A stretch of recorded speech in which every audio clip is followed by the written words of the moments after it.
Yeah, a very important question. So let me just summarize it in a simple way. God hates divorce. Okay, he says that. God hates divorce. I hate divorce. God designed marriage, one man, one woman, for life. That's marriage. But God understands that we are in a fallen world. And so there are some concessions to the fallenness of the world. One concession, which you're mentioning from Matthew and is in other passages in the Gospels, is where you have an unfaithful spouse.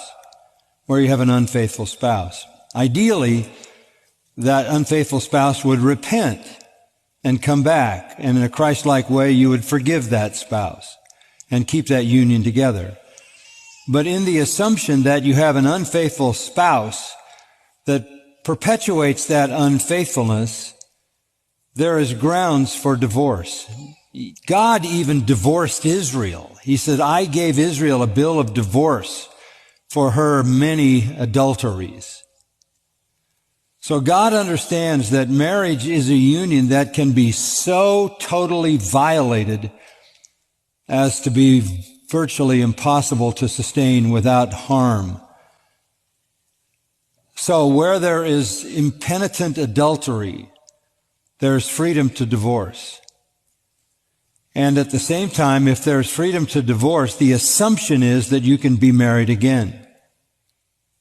Now, the unfaithful spouse with perpetual unfaithfulness may be demonstrating that they're not a believer at all.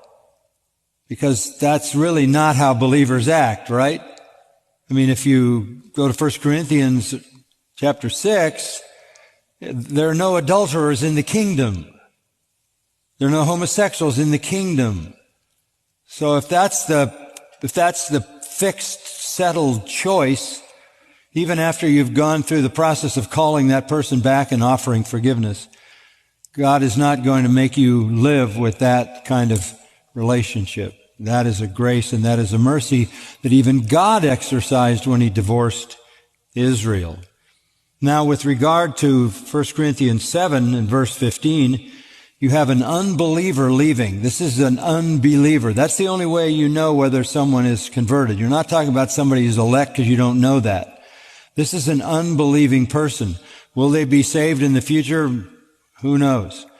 But if an unbeliever departs, let that unbeliever depart. You're no longer in bondage, and the language is the same language as divorce. So there are two biblical bases for divorce. One, impenitent adultery, and the other, an unbeliever departs. Let that unbeliever leave. You're not under bondage in such cases.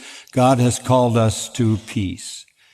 There are cases that I know of where at a later time a spouse that left came to faith and the marriage was brought back together again. But that may happen, that may not happen. So I think though God designed marriage for life and God hates divorce, he understands that there are some intolerable situations.